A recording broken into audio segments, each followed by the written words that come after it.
Hey, friends, and welcome to this latest edition of the Disciples Made Fully Alive webinar.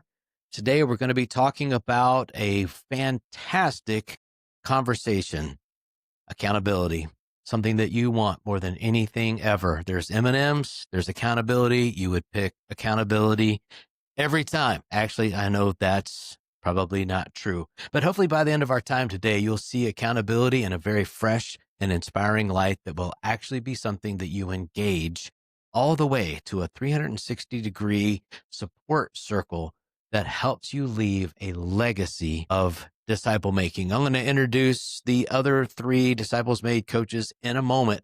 But before we do that, I wanted to kind of bring you in behind the curtain on this whole webinar thing from the kind of the top level down. And millions of you have asked us about this time after time.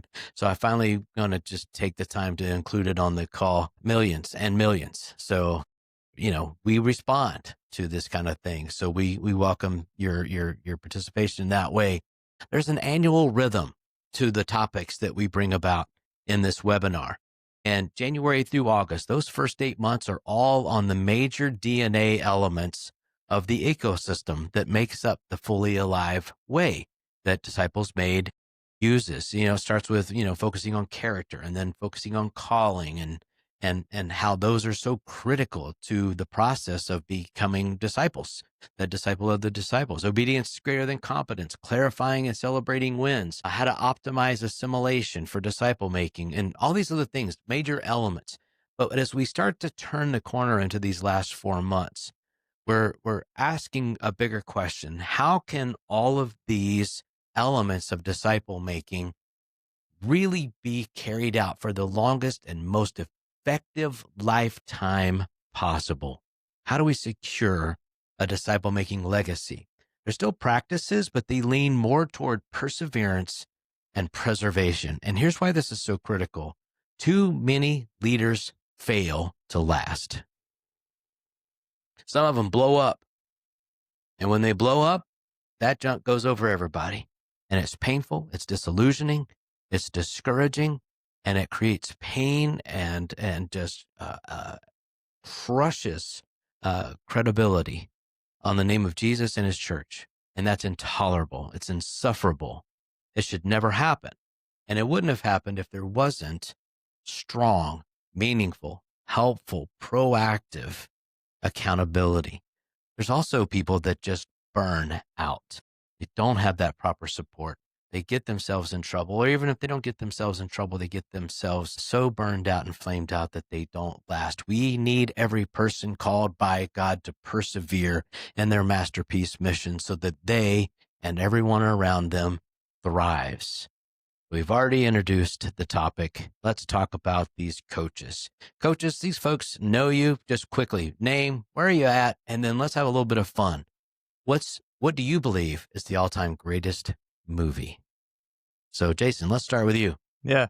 My name is Jason Phelps. I am down here in Southeast Houston, Texas on staff at Gloria Day Lutheran Church, also on the staff leadership team with Disciples Made. And my favorite movie, I think probably of all time, is Anchorman. Anchorman. Absolutely. Bro, we're going to have an online accountability conversation about that in itself. Now, Will Ferrell's a genius. I'm going to give you that. But we might have to talk that one through. I'm just kidding. How about That's you, all right. Tiffany? Yeah, my name's Tiffany Danley, and I live in Lake Mary, Florida, serving a congregation down here in the Orlando area. And my all-time favorite movie usually is Disney's Hercules, but more recently has become the new version of Wicked. I really just enjoy a good soundtrack. So There you go. No accountability necessary. Nice choice. Nice choice. All right, Craig, bring us home, buddy. I'm Craig Watson. I'm a coach with Disciples Made, and I was on mute because I live in North Texas, and it is Wednesday just after 1 p.m. So my community tests the warning sirens. So we have tornadoes here, and so they just, I think they're done. If it sounds like a siren, I'm not in trouble. It's just the warning siren. So anyway, I think as far as my favorite, it's got to be It's a Wonderful Life, but I give with the caveat that every time Gladiator comes on, if I'm scrolling through and it's on, I got to watch it. So I don't know what that means. I'll tell you though, also that I've never seen Anchorman or Hercules or Wicked. So I may be missing out. There You you are. go. You are absolutely missing out, Craig. I tried Anchorman. I didn't get to the end of it. I'm just going to say that and leave it there. But Craig, here's an interesting thing. There's that song, One of These Things is Not Like the Other. And Jason and Tiffany work full-time in a church. I work full-time for a Christian ministry. You do not. What do you do? And that should indicate how your voice is unique and very important to people listening. I'm a residential remodeler. I spent a career in law enforcement. I actually worked for a church for a little while, but yeah, I'm just remodeling houses. That's a big statement. And I think that some of the ways that you moved from volunteer to church staff back into this and doing what you're doing was because of the 360-degree support circle. So such amazing value attributed to that. So Brian Phipps, founder of Disciples Made, pastor for 30 years, the last 8 in this role. And the greatest movie of all time is, without a doubt, buries all of the ones that have been mentioned thus far, Tombstone. Val Kilmer, Kurt Russell. It's classic. It's Can a watch it classic. 1,000 times and still be happy. I've never been to Tombstone, but I want to go. I have been to Dodge City, and so that's where Wyatt Earp was for a time. Anyway, let's get on and start talking about this thing. Tiffany, I want to start with you. When did you first learn about this idea called accountability, and what did it mean, and how welcome was that term? Craig, then Jason after you. So I was kind of chewing on this. I think there was kind of a slow roll into learning what accountability was, but thinking about like that first impactful moment where I felt the full weight of what accountability meant to me was probably in my second congregation, where I suddenly found myself in a lead administrative role, so more executive team. And while I had a direct supervisor, that person wasn't necessarily in my ministry area. I was the person, doing the vision top down. And so I found myself kind of reeling. I didn't have that person that I was necessarily answering to. I was the one casting the plan and the vision. And so it took me a while to really find my feet. But I think God still used other leaders in my life at that point. And one was the chairman of my board. He was an award-winning public school principal, retired. But he sat me down and he had a pretty hard conversation with me of like, you know who you are, and you've got to find some curbs that are going to help you to align with what it is that you need to do and what you want to accomplish. And as hard as it was, there was a lot of growth that year. And so I really appreciated the way that he helped me accountable in that. Interesting. So it wasn't necessarily a word presented to you. It was more somebody practiced their skill at doing it, and you felt it before actually perhaps attributing a word to it. Is that fair? Yeah, I think so. Yeah. And it sounds as if how it felt was hard but right. It's like, and beneficial. Worth the work. Yeah. Choose your heart. Good. I love it. Choose your heart. That's excellent. Craig, how about you? I mean, especially coming from my background in law enforcement, there's a high level of emphasis put on accountability. And that's probably where I would, associate that word with the actual activity, or at least the experience that I had. And I wouldn't have necessarily said that it was a negative thing. It was certainly a stressful thing. You always felt as if you were being watched, scrutinized, and with all the rules and the regulations and the laws and city ordinances, all of that kind of stuff that you're held accountable for following, sometimes it's pretty easy to trip up. And so you almost, even without intending to, you felt like you could find yourself in trouble. And so in a lot of ways, it was used to stave off liability, to protect yourself, other officers. But in a lot of ways, too, it was just a stressful thing because you just didn't want to mess up. Got it. So it's kind of a boundary enforcer for you, which was really indifferent as far as emotional. It was there. You knew it was probably good, but it was pretty complex and challenging to navigate. It's what I'm hearing. Great. Jason, anything different from what we've heard so far? Yeah, I think my first taste of intentional discipleship about 15 years ago, accountability meant actually like kind of pointing out, having somebody in your life that pointed out what you did wrong, or, or why you didn't you didn't do this. You said you're going to do that. Let's press into the negative. And so, I mean, God worked through it and having people care that much about things. But it definitely, that first time that I really experienced it, there was a dark side to it. So yeah, and it was kind of, it ended up causing some harm and that kind of thing. So yeah, that was kind of my first taste. So that was, if I was to sum that up into 2 words, it would be necessary evil. Sure. Is that fair? Is that like, I'm Yeah. trying, to bring some clarity to that. I think it's important, but boy, that hurt. Jason, yours is my experience. I'll just chime in real quick, is closest to yours. The situation was early in ministry. This Promise Keepers thing had just become this amazing phenomenon. And all these guys were lining up into accountability groups afterwards. And the focus that, I don't know if Promise Keepers trained to this, but this is what they brought back was, here are the things that can eat my lunch and really take me out of the race. It's, you can list the struggles that men have, and it's how to avoid those. And basically the meeting was, did you do it or not? And if you did, what are we going to do now? And it really became this defensive posture. And I think the guys around me would say it was a necessary evil. So now let's turn from that, kind of where we started with this. It's great that it was a mixed response. But when it comes to accountability inside of the Disciples Made ecosystem, we have much more of very positive, supportive, move you forward with a little bit of make sure you don't go backward in it. And here it is. It's allowing others to encourage you towards your desired outcomes, to celebrate with you when you're winning, and to spur you forward when you're falling behind. And I would say that that's in a context. So let me just elaborate a little bit to make sure. Jesus, as you abide with him through Bible engagement and whatnot, gives you those goals. So when we say your desired outcomes, it's those outcomes. I want to more positively relate to my wife, or more positively influence at work, or whatever it is, whatever those promptings you're getting from Jesus to encourage you to accomplish those things. That's accountability. It's support. And to celebrate you when you're winning, and then to spur you forward when you're falling behind. So 2 questions in one. You all went through Followers Made at some point, and you heard this definition. Tiffany, let's start with you again first. How'd this hit you when you first heard it? And then how long did it take to absorb or adopt this in your personal life? For me, I loved it.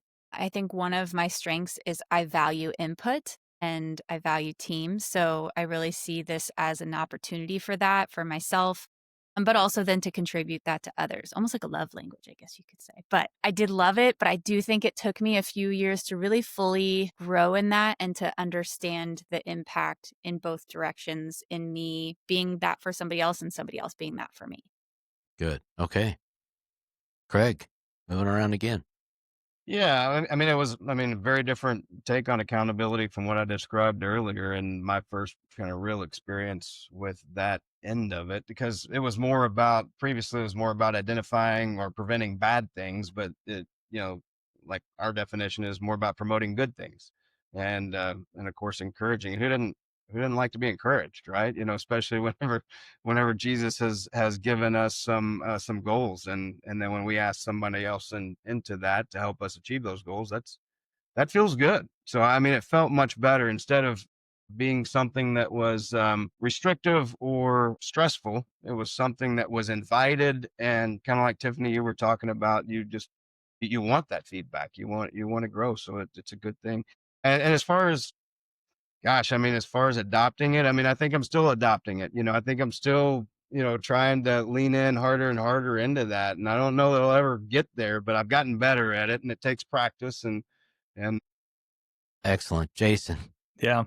Well, to be honest, is that this was one of the main reasons for me that actually set Disciples Made apart, and was super thankful that after Tiffany, had connected me with you, is that this is like, okay, I can get behind this, because I just read a book that talked about how accountability is actually best described as healthy and uplifting. So to me, like when I look at kind of this definition that we run with at Disciples Made, is, just to recount it, right, is allowing others to encourage you. Okay, that's uplifting.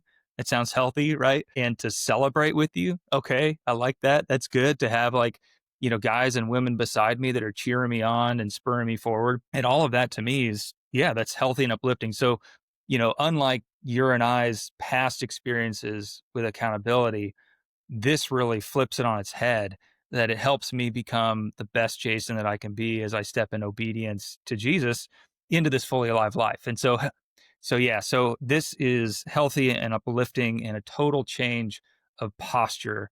Because I think if I could, one of the things that I've heard is like sometimes we'll have, leaders in our lives that are leading us and holding us accountable tell us that I'm for you, but their actions say differently. So it's like that necessary evil type accountability. If that's existing and they still say, well, I'm for you, it's like, well, your actions are telling me something a little bit different here. And so I think that, when we have this healthy and uplifting accountability of encouragement and celebration and spurring us forward, can actually believe people when they say that they're for us, because you can feel it and it's exhibited in the actual relationship. That's helpful. And there's probably an awful lot of people listening to millions of people listening to this podcast that are feeling exactly that way. Of course I'm jesting here, but think about this. This formula, there's 3 pieces of it, right? Encourage you toward those outcomes, celebrate when you win. And then there's the third one, spur you forward when you're falling behind. And Jason, what I heard you say is that most of the leaders in kind of default settings, we're speaking specifically in church settings here, I think, is you usually get the spur you forward when you're falling behind without the other 2. Is that fair? Actually, I'm seeing the nods. Okay. Yep. So picture this, like picture your life as a checking account, right? And when it comes to accountability, if every encourage you toward your desired outcomes and every celebrate is a deposit into that account from a leader, or just, we're going to be talking about the 360 circle, which has leaders, Paul's, Barnabas's and Timothy's. What if every time somebody in accountability used the top 2 elements of that, it's like a deposit into that account. So when the spur you forward comes, which is a credit from the account, you're not pulling from empty, right? You're pulling from an abundance of deposits already put in there. That's why this is so, so valuable. And that might be the biggest takeaway for folks ever, throughout for this whole podcast, is how do I make sure that those I'm in an accountability relationship, whether it be formal in a job or informal in a discipleship structure, how do I ensure that I'm putting a lot in before I try to take some out? All right, 3 questions now. How helpful has this adoption been for you? And I think we're hearing already that it's pretty strong, so we don't need to belabor that if we don't need. But who are your 3 that maintain it? And the goal here isn't to give, their social security numbers and all that. Just what are the first names in order to say, I've got very specific people. And then how did these people come into this role for me? And then as you can see, the third question is, how much confidence does this arrangement give you for being able to go the long haul and leaving a disciple-making legacy? So let's just skip to those 3. Who are the 3? How do they get to that role as quickly as you can? And then how much confidence does this give you for a plan for the long game? Craig, let's go with you first. For me, one of them is my business partner and partner in ministry. His name's Doug. And, we've been walking together for a long time. We haven't always been business partners, but we joined in the last few years. And then I'll talk about another one too, Darren, who's my best friend. And both of those guys, we get to do a lot of ministry together. And so we get to see each other in that context. Doug gets to see me in a work context dealing with clients. And of course, it's very important to us anyway, that we do our jobs in a godly way, that we do a good job for our clients, that they are respected, that they feel important and served well. And so that means that we go above and beyond, and we constantly keep each other in check, because you have mixed motives a lot of times. Sometimes doing a good job means not being as profitable. Now you hope those things, fit together well, and we try to do that, but sometimes things just go wrong, and we help each other, and he certainly helps me make sure that more than anything that we're on and honoring Jesus in the way that we do business. My best friend Darren, we had a huge hailstorm in our community, and we met serving people, putting tarps on houses and all those kinds of things. We met in the midst of just an incredibly difficult time in our community and then in our church, and just the bonds that were formed there. I can't even describe really what he has meant to me over the years. And we've been through Followers Made together. We've done ministry together, but he sees some parts of me that other people don't, and then the third one I would say is my wife Laura. And obviously she gets to see parts of me that nobody else in the world gets to see, and she gets to speak into those. And I'm thankful that it took invitation. For the most part, I needed to encourage that, to let her know that I was okay with that. But she does a really good job of celebrating the wins whenever I do something. Hey, you know what? Our son really needed to hear what you said. Hmm. Or you know what? I know that's something you've been working on, and I just want you to know how much it means to me, and how the progress that I see, and how much of a difference it's making in our family. Or even sometimes she said, "Listen, I've talked to you about this before, and we need to get this straight." So, but those, each of those three, and I could name some more people, but those are the three primary for me. That's awesome. Thank you for that. I love how that's not necessarily a structured meeting or set of habits that you do together, but they are open-ended, always active relationships. That's fantastic. Jason, let's turn it to you. Yeah. So I think when I think of like the Paul that we'll talk about here in a bit, Brian, for the last couple of years, I mean, you've allowed me to have that relationship with you. And so one of the things that I'll talk about in a bit, is just about the value of imitation and always being able to have the relational capital, which is what you're talking about, right? With the checking deposits and all that kind of stuff. And the trust is there to always continue to grow and whatnot. And the next one will be, my buddy Ian, who he started off as an apprentice of mine, as a worship leader at a previous church. I discipled him for a long time, and now he's one who was in one of my discipleship groups that's now one of my closest friends. And so we're in the leaders made together and stuff now, which does provide that structure. But, when I think of like a close friend who were both able to spur each other on and have good, meaningful conversations, he's that, and he lives in a different part of the city from me. And then, you asked for a name, so I'll say Steven, but it's my current leaders made group and triad and stuff right now, that it's so valuable having for me, especially with my personality, because I'm not naturally disciplined, is that being able to be the one responsible for setting the pace when you're actually pouring into other people, that I have to be that pace car. That provides me the accountability too. And then from the posture of leadership is, because I really stress like just this Christ-centered mutual submission, is that even if I'm the one leading, that they're still able to encourage me. They're still able to celebrate me and spur me on. And so I also just appreciate how like this isn't just top down. This is bottom up accountability. This is side to side accountability. Maybe we could call it 360 accountability, Maybe that might come up somewhere, right? like, Yeah. yeah, Yeah. that's excellent. And a fun insight that you just shared is those roles can change. Well, yeah. People can start as apprentices, become Barnabases, and then in some areas of life, they're like a Paul. So this is really great at how it's seeding the rest of the conversation. Tiffany, though, we don't want to miss you. Yeah. So for me, out of my three, the first one that I met out of the three of them would have been Pastor Russ.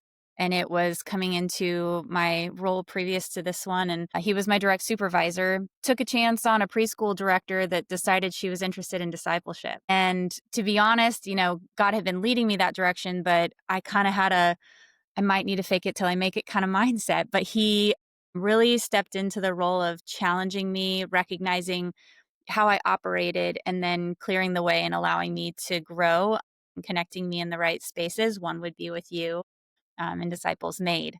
And then the next connection that he made for me turned out to be my second, which would be Myra, also connected to the Disciples Made community. But, Myra was my predecessor in that past position. And I think we've shared before that we both valued how beautiful that relationship was, because I think oftentimes you can come into a situation where you're someone's quote unquote successor and it doesn't always go well, But for me and Myra, we both constantly let each other know how much we valued the openness between the two of us, both in the willingness to learn new things, but like also willingness to learn from the past. And so it's been beautiful. And even though I'm not in that role anymore, Myra still serves as that person for me Yes. on a regular basis. And in the last year has been integral in some of my just like my vocational I don't want to say success, but my vocational survival, so to speak, I guess,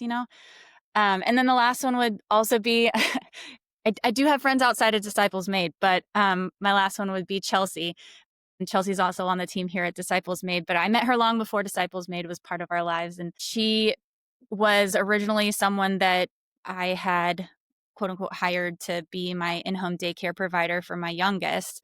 But over time, through a relationship spurred on through Missionaries Made, and what we call a Roscoe, became my Timothy, became my Barnabas. And it just, like we've talked about, those roles are changing and it's been beautiful. And so I count her a huge blessing, because she is one of those people that knows my deepest parts and can stay in the room when things get sticky and not get skittish about it. So Mm, That's awesome.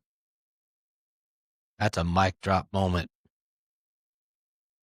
I mean, but really think about it. She went from a Roscoe, which is just Disciples Made inside the school language of, these are people that we love that don't yet share our faith in God. And it just comes from a book that we read in Leaders Made. That's how that name came. A Roscoe to a Timothy, which is, we're going to unpack very soon, who's an apprentice, a spiritual apprentice. They are believers. They are pursuing Jesus and building their life on him. But it's a different relationship now. And then to go from a Timothy to be a Barnabas, and perhaps the most valuable one, that's discipleship. And my heart just needs a minute to appropriately celebrate the gravitas of the beauty that's involved in what you just said there. And knowing the people. I told you earlier today I needed a minute to pull myself together after gathering these thoughts, because it overwhelms me in a humbling way as well. Yeah, I mean, that's why I'm taking a minute here what if everybody had that?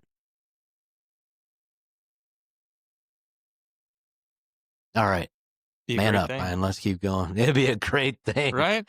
Yeah. Thank you for that. I sure am glad you put that way. Man. Well, because can I chime in super quick, Brian? Please. Yeah. Well, because I think, if anybody hangs around any of us that are with Disciples Made connected to it, you're going to hear the word intentionality. You're not just going to hear it, you're going to experience it, And I think that sometimes, we hear, maybe it's a generational thing, I don't know, but it's like, you hear those kind of quotes like, you don't know me, you don't know my life. Or that's one thing, right? Which is like, man, you don't even know me. You can't speak into my life. The other side of it would have been, not my circus, not my monkeys. Is it perhaps another thing? Or it could be another phrase that's used that basically said, it's none of my business. So basically what that is that's just a freedom of selfishness. I could say that you could boil that down to, but I think that having three people in your life, what we call a triad, right, is able to say, like, we are welcoming each other into a intimate friendship, intimate relationships. Because I think God designed us for intimacy, right? So actually being able to have two or three other folks in our lives that we can be completely known, completely ourselves with, and actually we're giving permission to say, help me become more like Jesus, which means help me become more like the best version of myself. And so, yeah, so if everybody had that, and my goodness, this world we'd be thriving rather than just trying to scrap by with, with everything that comes with that. So, kidding.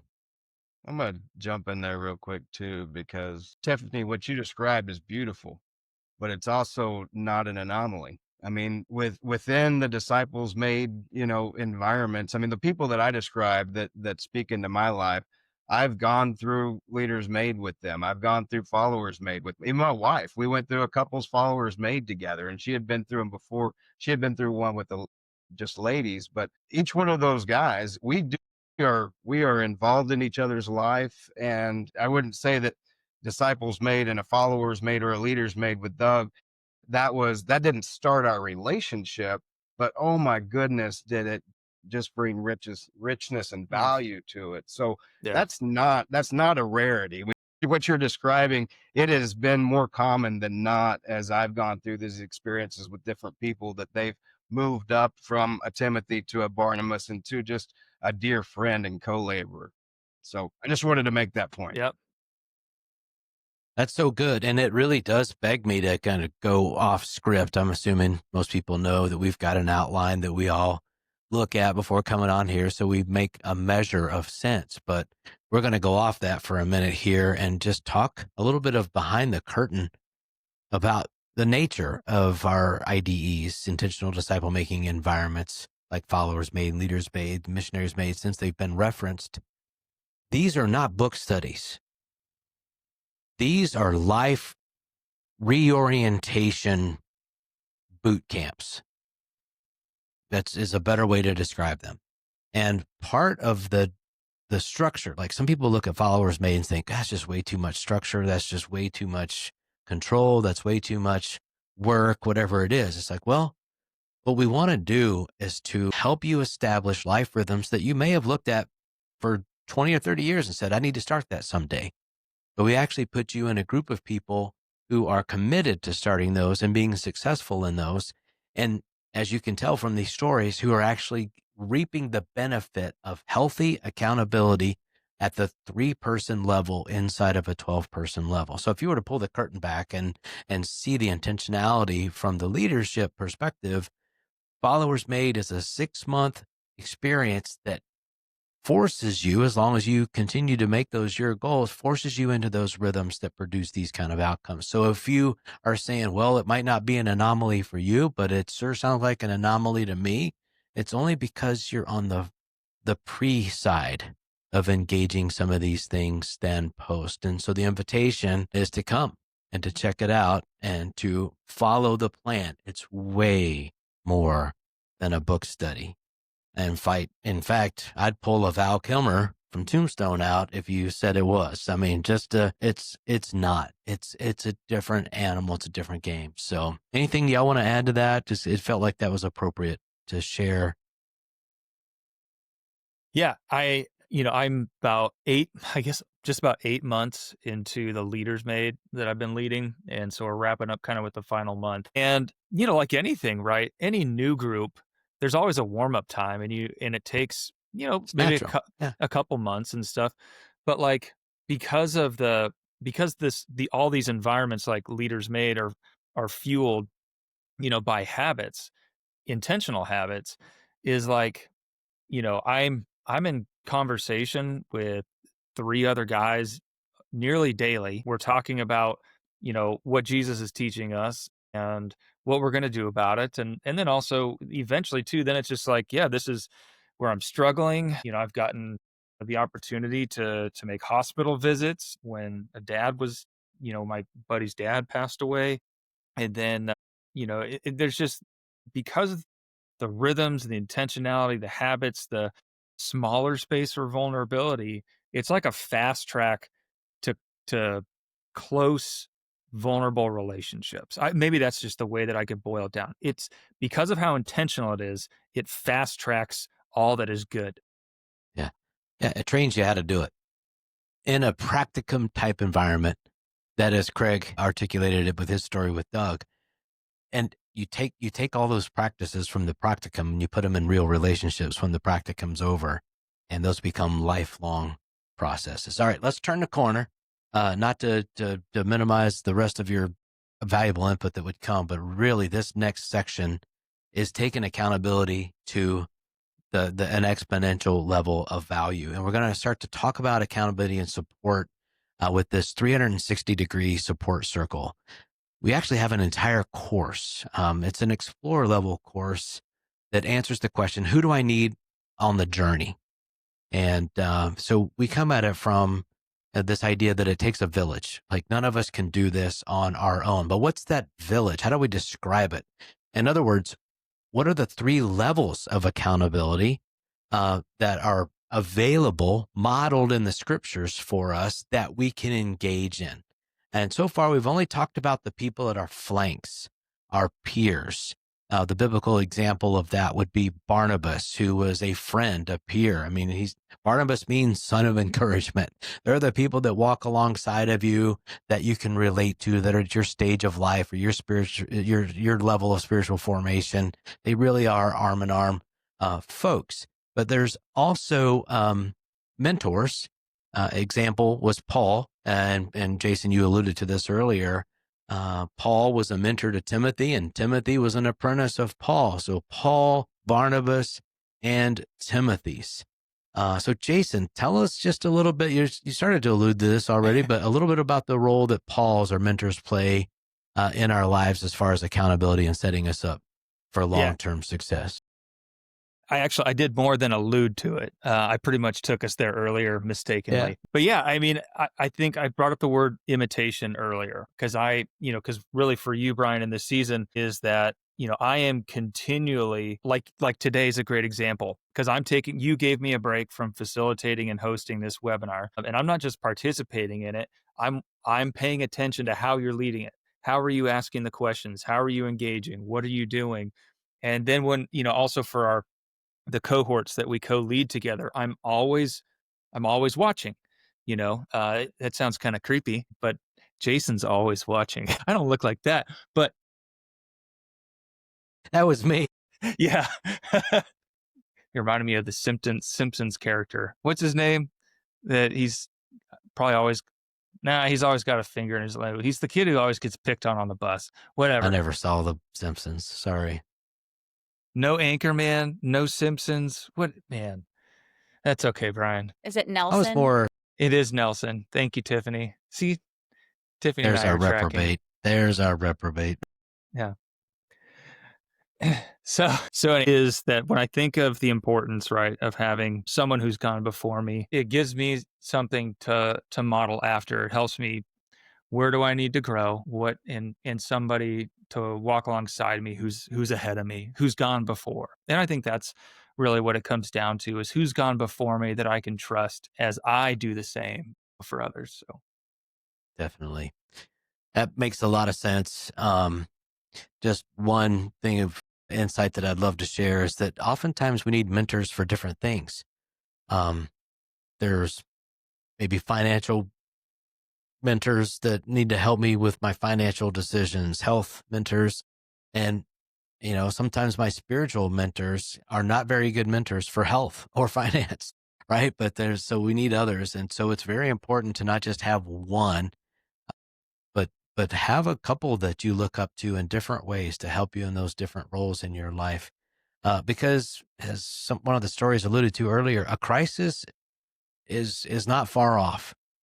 A place in your life where you need to have go-to people that are ahead of you to be able to ask, how'd you navigate this? This happened to me last night, kind of a 9 or a 10 out of 10 issue that came up in our lives.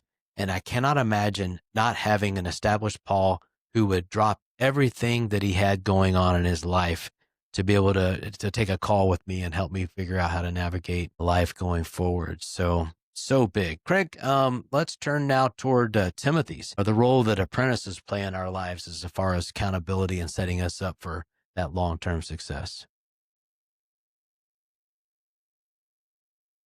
And I think you're muted. Foul ball number 1. Yeah, sorry. But for me, especially, I think coming at it from a different perspective, and not being vocational ministry, it was huge just to realize that having Timothy's was important, because that's not something that, from kind of the lay perspective, you want a mentor, you want somebody to look to, you want somebody to follow, but it's a very outward facing kind of thing. And to turn that around and to think, oh wow, well, I've got a responsibility to others now as I have grown. And so that was a huge kind of shift in just thinking. So, but then actually having Timothy's, well, like you were talking about, Jason, that Paul's are worthy of being imitated. So now not only is there this onus, to help other people grow in their relationship with Jesus, but I need to be worth imitating. Hmm. And so and I go back to my law enforcement days. I was a trainer as well. And anytime you're training, there's always extra scrutiny on what you're doing, and not just from the person who's observing, but from yourself. You want to make sure that you're doing things right. And it was a lot easier to train new recruits who really didn't know what they were looking at anyway. It was a lot more challenging and complicated to train experienced officers. And I think that we change as we grow. I believe that we should start helping other people grow in their relationship with Jesus just as soon as we're capable. As soon as we've matured a little bit to teach somebody else something, we need to get started. But as you mature individually, the maturity of the Timothys is probably also maturing, right? And so it's kind of like having that experienced officer now that you're training. They know some stuff about Jesus too, and they've experienced some life. And so you want to be a good example and worthy of being imitated. And the other thing I would say just about the accountability and how it lends itself to accountability. I mean, a lot of times, at least my experience prior to Disciples Made was, discipleship was about meeting some guy for coffee, right? Or maybe lunch if it was that time of the day. And what was he going to learn from me? Maybe some knowledge, right? Probably he could learn how I drank coffee. He could learn what I drank for coffee, right? Maybe how I interacted with the barista, but he couldn't see very deep into my life, and certainly nothing that I wasn't willing to reveal. And so when we invite a Timothy into our life and we say, imitate me as I imitate Christ, well, we're imitating them into a deeper relationship than I think what we often consider, right? So what does it look like as I love my wife, right? What does it look like as I engage in disciplining my children? What does it look like as, I navigate a difficult season or having hard conversations, and I'm super. That's great if, we can have a good conversation over coffee, but if they're truly going to learn something from me, then they need to see me living life and living it in a way that Christ would have me live it. So, Well said. That's very, very well said. To sum that all up, at least that last part that you said, we're discipling apprentices, period. How we're discipling is whether or not what we do resembles Christ. It's interesting to me. You hear a lot of people say, I really started to grow up once I had kids, and it's the same thing. And it's an unexpected level of inside incentive, that it's just built in internal incentive for yourself to be better and to lead better that comes by having those. And so, Craig, the very first thing that you said, I didn't realize the value of having an apprentice in my life to begin with. So may we all be more and more surprised as we engage the full circle here, Paul's, Barnabas's, and Timothy's in our life to complete that circle and help guarantee that long-term legacy of success. Tiffany, I didn't ask you specifically about Paul's or Timothy's, because I wanted to save a special question for you, being the only gal on this call. Like, what's unique, or is there anything unique for women when we come to talking about having mentors, having Barnabases? Like Paul and Timothy and Barnabas, they're all dudes. Like, how does a woman take all this and find all the value possible? Wanted to create some space for you to help us understand. It's funny that that you mentioned that you had an experience just last night in relation to some of this content, but I did as well, because I've joined this new small group of women. We call ourselves the Mama Bears, just based on the first content we chose to kind of chew on together. But we went pretty deep last night, and we're very new to each other, but it went deep, it went fast. And I think a lot of that is attributed to the fact that as women, we have lots of details that fly around in these heads of ours that just can be very distracting or overwhelming. I think as mothers, as full-time employees, as daughters, wives, that we wear so many hats, so we juggle a lot of different things that often accountability spaces like this have to be high value for us. And so if we can find a high value space where we can go deep, fast, and we don't have to waste our time on shallow, it just becomes really precious to us. And it becomes a space that we crave, because it's like you said, you have that person that you can call and say, here's what's going on. Can we talk through this? And I heard it last night. Someone said, I don't have time for shallow. Let's go deep. And we did. And it was beautiful. Hard, but beautiful. I'm also just thinking back, Tiffany, this again is off script, so I'm going to invite you to respond on your feet here. But as being only a guy who has now been through marriage and raising 3 kids and seeing them out and whatnot, just the amazing crunch of time that Carol and I had. It's kind of, to me, raising kids is like getting the ball hiked to you on a football team when you first have that first kid, and then you just put your head down and start running, and you can't look up until the last one goes off to college or something. It's just an all in. And guys may or may not be very sensitive to allowing their wives, whether they work or not, that might be different whether they do work or not work, to have time to give to establishing the kind of relationships where this happens. If you could, in principle terms, communicate anything to any men listening to this, what would that message be to ensure that the ladies in their lives get the absolute most value out of this as possible? I think as women, especially as wives and mothers, we're going to be our worst critic. We're going to be hard on ourselves. We're going to say, I have responsibility at home that I need to be addressing.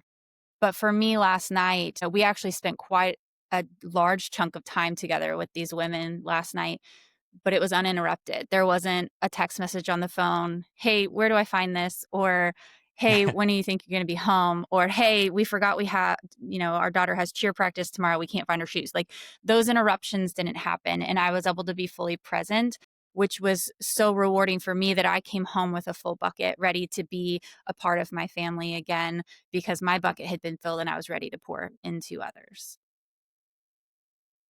So, men, make sure your wives have every reason to be selfish with that kind of time, is what I'm hearing. I definitely did that with Carol. Please take the time to do this. You're a better you. I'm a better me. I need it too. Let's give each other this space. So thank you for that. That's so helpful. And particularly just go, Jace. Yeah, as Tiffany, if my wife had your phone number, she'd probably send you a thank you, because I needed just to be reminded of those words, because I found myself laughing because there's been times where, if Ashley's out, and she had the opportunity to have a similar type time with girlfriends and all this kind of stuff, so I'm being reminded to, Jason, figure out the answer for yourself rather than just taking the easy way out and asking your wife when she's having some time to herself. So thank you.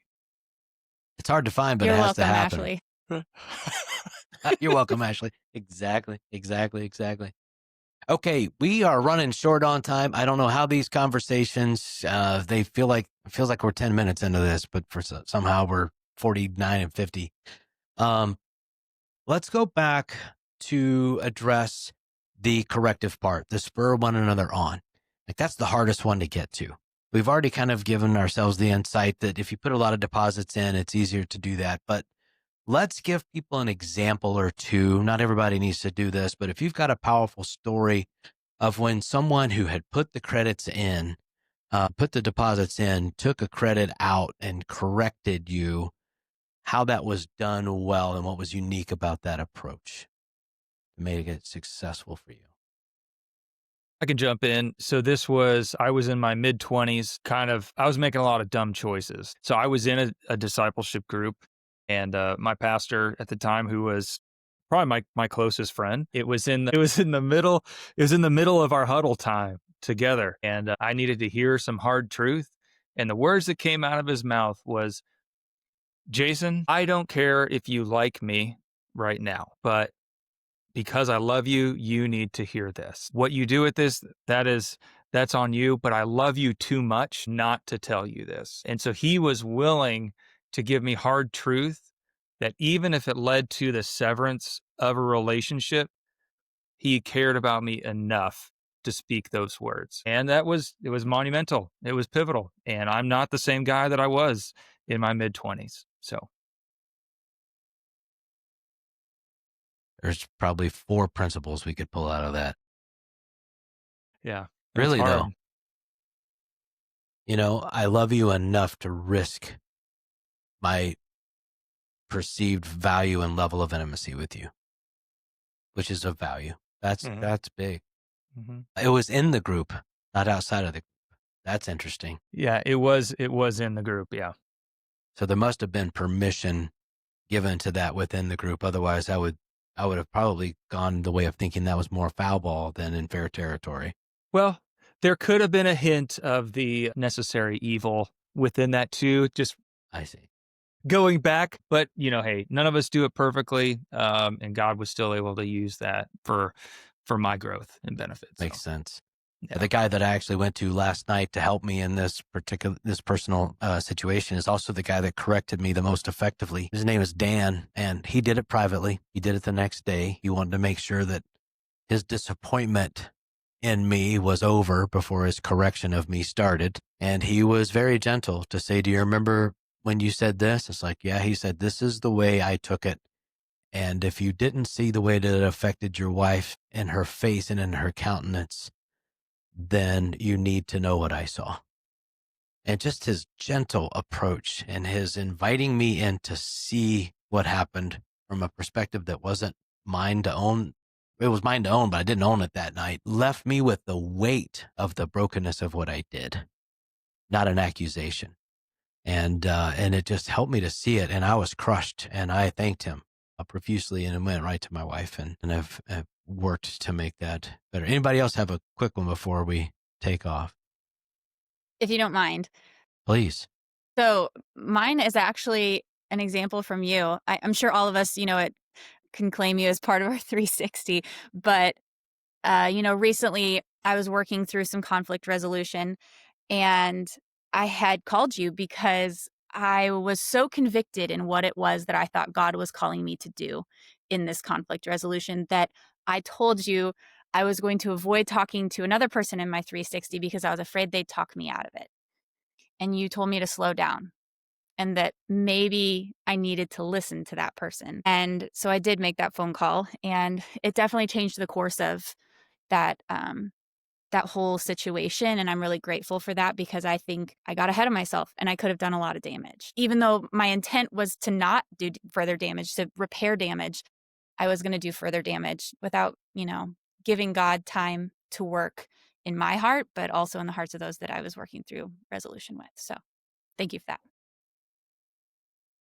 My pleasure. That says a whole lot more about you than it does me, because to back up from what you think is the best plan, just to almost as a discipline, not something you wanted to do, but almost as a discipline that you imposed on yourself to get that extra mentor voice, that just takes a lot of chutzpah from an individual to do that, knowing that the potential is for you to be course, adjusted, or at least that to be the recommendation of your mentor. But man, if we had that, we all had that, how would that change? All right, let's do this. What's your dream? Like, take yourself down the road 20, 25 years. For Tiffany, she's in her late 40s at that time. For Craig, he's 140. I'm not sure. But take yourself to where you're in your mid 70s. All you're doing is looking back. What's the dream legacy, and what is your commitment level for keeping this 360-degree support circle active in order to get there? Jason, Tiffany, then Craig, and I'll wrap. Yeah, I think looking that far into the future is, be older, right? So I'll be almost 70 at that point, and when you're 70. I'll be 70 when I'm 70. Yeah. Man, Yeah, we go deep here, people. We're Yeah. not, I mean, we don't like to live right here on the shallow. We like to get down in there. Yeah, I'm just here picking my nose, man. Like Nelson. I'm on the never mind. I can't say that. So anyhow, I likely will have grandkids, right? And hopefully a large family. But I also want just deep, deep friendships that are also years or at that point decades long, where there's just solid relationships to where cared for can care for others, continue to make an influence and an impact, continuing to partner with Jesus, and that really they just have an extended community of close friends and family that are on mission, eager to see lives still transformed, at that ripe age. So, yeah. Tiffany. I agree. I think my picture looks generational. I want not just me and Chelsea to still have that long-lasting relationship that was founded in Christ, but I want our children to have that, not with just each other, but with friends just like that relationship. I want them to learn from that relationship. I want them to seek it from somebody else and to be that for somebody else generationally. Yeah, for me, I mean, it's hard for me to look forward without considering just some kind of almost, more recent events. I mean, our daughter recently married a young man, and his name is Stephen. And Stephen is just, he's an incredible young man. And he is a product of, so I've invested in men, and some of those men that I've invested in Stephen. And it's hard for me to talk about Whew. it, but Stephen Yeah. is an incredible man because of the work that God has done in him, but also because of the work that men did in him as well. Their willingness to invest in him, to give them what they had. And so I can trust that my daughter is married to a godly man, and that they have a future that's going to be centered in Christ. And I want that for everybody. Yeah. Yeah.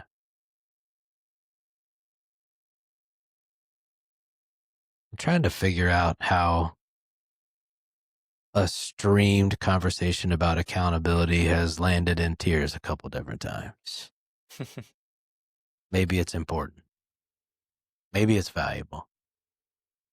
Maybe it's a primary discipline required in this thing called becoming a disciple of Jesus. I know I need help, and I need it from people that are ahead of me. I need it from people that are beside me. And I need to be pouring into people, because even that pouring into apprentices has more of a return on investment than it is in an output. And Craig, to know that that happens in only God inspired diagram ways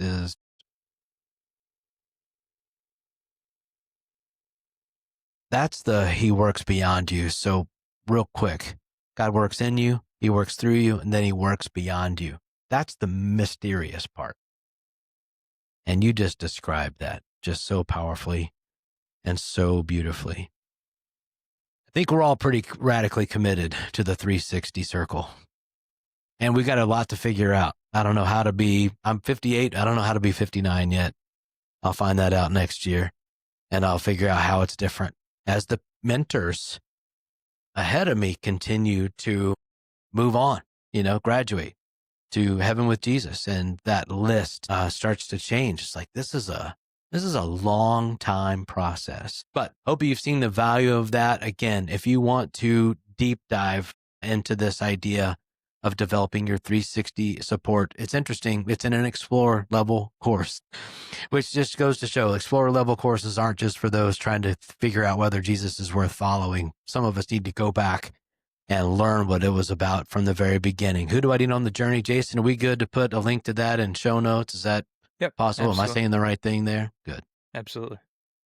Check that out. It won't take you long. You can do it with your wife, your spouse. You can do it with your kids. You can do it with some friends. Get that 360 set up and join us in the thriving, joyful, awesome thing that Jesus calls, or I guess the Apostles' Creed calls, the communion of the saints. John 17, beautiful intimacy relationships amongst believers.